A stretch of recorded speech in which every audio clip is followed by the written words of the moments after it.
यहां पर जाएंगे तो वाली बात क्लियर होने लगेगा। कैसे, जरा समझेंगे। वे आणविक यौगिक जो जल या किसी भी अन्य विलायक में घोले जाने पर अपनी पहचान बनाए रखते हैं। यानी यहां पर मैंने फेरस साइनाइड और पोटेशियम साइनाइड के विलयन को मिलाकर के मैंने एक नया लवण और नया क्रिस्टल प्राप्त किया। उसके बाद यदि इसमें जल में घोलता हूं तो क्या होगा, जरा समझेंगे। तो इसको देखिए, इसको पानी में घोलोगे तो क्या मिलेगा, FeCN ट्वाइस को जल में घोले आपने तो क्या मिला, जल में घोलने पर Fe2 प्लस आयन मिला और Cn माइनस आयन प्राप्त हुआ। KCN को जल में घोलने पर आपको क्या प्राप्त हुआ, K प्लस और Cn माइनस आयन प्राप्त हुआ।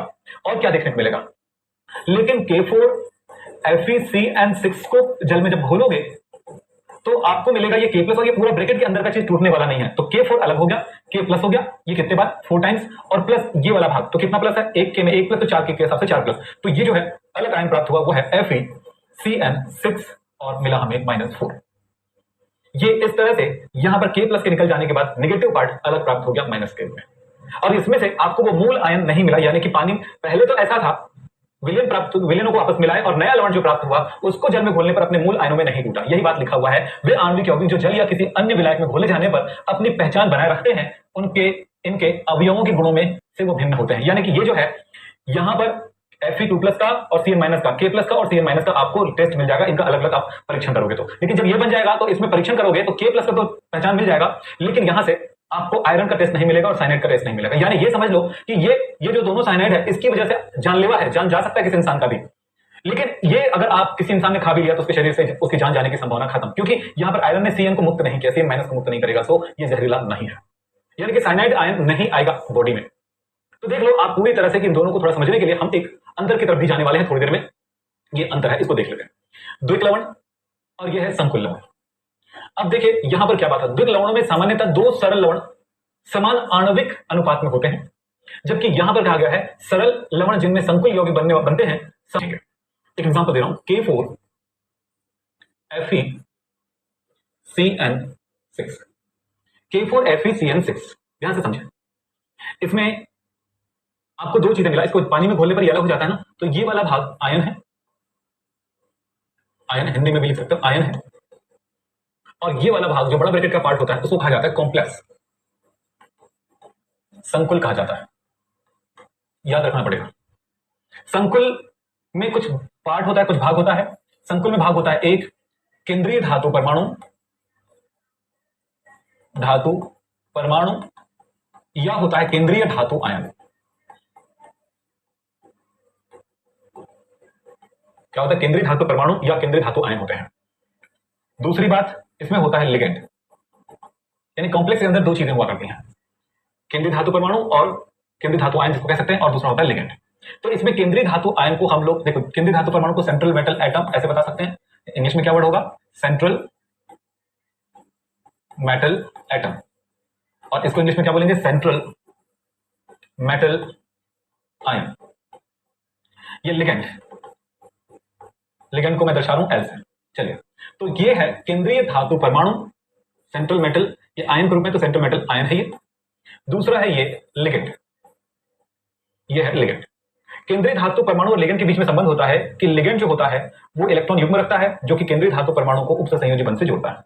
तो ये तो दर्शाने के लिए था कि कौन सी चीज क्या है। ये लीजिए, ये क्या चीजें हैं ये दिखाने के लिए मैंने लिखा, लेकिन इन दोनों के बीच में संबंध होता है, हमेशा याद रखना, केंद्रीय धातु परमाणु या आयन के बीच में संबंध होता है कि लिगेंड जो है वो इलेक्ट्रॉन युग्म केंद्रीय धातु परमाणु प्रदान करता है, मतलब इनमें ये इलेक्ट्रॉन युग्म ग्राही होता है, और ये लिगेंड जो है वो इलेक्ट्रॉन युग्म दाता है। इतना दोनों के बीच में संबंध होता है, देख रहे हैं दोनों के बीच का संबंध। तो लिगेंड क्या है, और लिगेंड क्या है, सीधी सी बात है, इलेक्ट्रॉन युग्म दाता लिगेंड है। तो मैं यहां पर और ज्यादा स्पष्ट कर दूं क्या आपको, ये लग गया लिगेंड इलेक्ट्रॉन युग्म दाता, चाहे वो परमाणु हो, परमाणु भी हो सकता है, वो अणु भी हो सकता है, वो आयन भी हो सकता है, ये क्या होता है, लिगेंड होता है। इसी तरह से केंद्रीय धातु परमाणु जो होता है या धातु जो होता है वो क्या होगा, वो धातु है, याद रखिएगा, जो इलेक्ट्रॉन युग्म ग्राही होता है, ये हमेशा याद रखिएगा। अब यहां पर दो और चीजों की जानकारी ले लेते हैं भाई। ये जो नंबर है वो केंद्रीय धातु परमाणु की समन्वय संख्या को दर्शाती है, ये समन्वय संख्या को दर्शाती है, जिसको कहते हैं कोऑर्डिनेशन नंबर। CN से भी लिख सकते हैं, CN ऐसे करके, लेकिन मत लिखिए, रहने दीजिए, आप उस टाइम पे लिख दीजिए, उस टाइम पे समझ जाएंगे, नहीं तो फिर ये साइनाइड समझ जाएंगे। इस केंद्रीय धातु परमाणु की एक अपनी ऑक्सीडेशन नंबर है, यहां पर आ रहा है 2, तो ये कहलाएगा उसका ऑक्सीकरण संख्या। अब सारे बच्चों को मैं ये कहूंगा चैप्टर नंबर 3 यानी कि इलेक्ट्रोकेमिस्ट्री एनसीईआरटी के बेस पर, अगर चैप्टर नंबर 3 में जाए इलेक्ट्रोकेमिस्ट्री, तो इलेक्ट्रोकेमिस्ट्री में मैंने आपको सिखाए हैं ऑक्सीकरण संख्या ज्ञात करना। तो वहां पर जाकर एक बार ऑक्सीकरण संख्या कैसे निकाला जाता है एक बार पढ़िए, यहां पर भी ऑक्सीकरण संख्या निकालने के लिए एक बार अलग से पढ़ना होगा। तो ये होता है ऑक्सीकरण संख्या। तो कुछ जानकारी आपको मिला है, आपको रिवाइज कर देता हूं। यहां पर आप देख रहे हो संकुल जो है वो कैसा है, ये पॉजिटिव है तो नेगेटिव है। ये संकुल के प्रकारों की तरफ अगर जाएंगे तो संकुल 3 प्रकार का आपको मिल सकता है, नेगेटिव, पॉजिटिव और उदासीन, ये 3 प्रकार का मिल सकता है। तो यहां पर जो जिस टाइप का है वो कैसा नेगेटिव टाइप का संकुल है। एक एग्जाम्पल और देख लो चाहो तो, CONH3, मैं इसका एग्जाम्पल ना देकर के दूसरी चीज का एग्जाम्पल दूं, चलो मैं दे देता हूं आपको AG, जिंक कर देता हूं, जिंक NH3 4Cl2। यहां पर आपको पता चल गया है कि भाई ये कॉम्प्लेक्स है, ये कॉम्प्लेक्स है, ये सेंट्रल मेटल आयन है, ये लिगेंड है, और आपको पता चल गया है कि ये कोऑर्डिनेशन नंबर है। अब आपके दिमाग में चलोगे Cl क्या चीज है, Cl आयन है। जो भी बड़ा ब्रैकेट के बाहर होगा वो आयन होता है, बड़ा ब्रैकेट के अंदर जो भी होगा एक केंद्रीय धातु परमाणु के बाद बाकी जितनी भी चीजें होंगी वो सब लिगेंड होगा।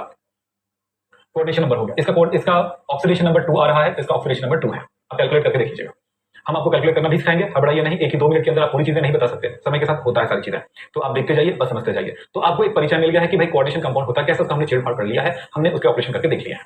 तो इस प्रकार से एक बार आप इसको करके देखो और बताओ क्या है।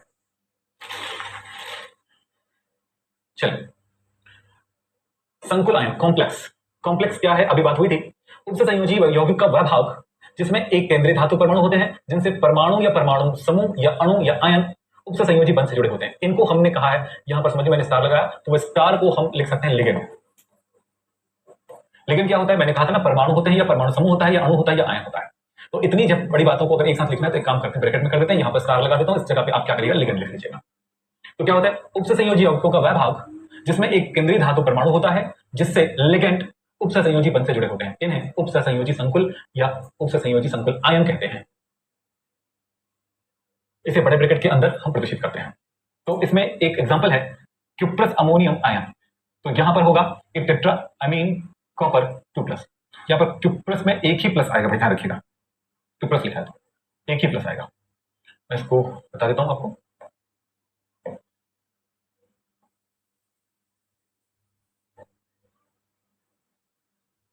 एक प्लस क्यूप्रस शब्द लिखा हुआ है। निकेल साइनाइड आयन, निकेल और साइनाइड का आयन का एक कॉम्प्लेक्स आयन है, ये इसका आईपीसी नेमिंग में है ना, जब आईपीसी नेम पढ़ा दूंगा उसके बाद आसान हो जाएगा। अर्जेंटो साइनाइड आयन CN, ये देखिए, तो कौन कौन सी चीजें पूरे ब्रैकेट के अंदर, अभी मैंने जो बताया था उसमें आपको क्या दिया था, FeCN6 4- आयन, एक लिखा था जिंक के साथ NH3 4+2 आयन, ये सब क्या है, ये कॉम्प्लेक्स है। तो एक केंद्रीय धातु परमाणु के साथ उपसंयोजी बंध से जुड़ा होता है लिगेंड। तो इस तरह के कंपाउंड को कहा जाता है, इस तरह की जो व्यवस्था है इनको कहा जाता है कॉम्प्लेक्स या संकुल आयन कहा जाता है। अब चले, इनके बारे में बता चुके हैं आपको। संकुलों के प्रकार, संकुल 3 प्रकार के आपको देखने को मिलेगा, धनात्मक, ऋणात्मक और उदासीन। धनात्मक संकुल जिसमें धन आवेश होता है, ऋणात्मक संकुल जिसमें ऋण आवेश होता है। ये देखिए एक एग्जांपल देखिए, आपको मैं लिख दूं, मैं दिखा दूं, CONH3 6+3, अभी लिखा था मैंने ZnNH3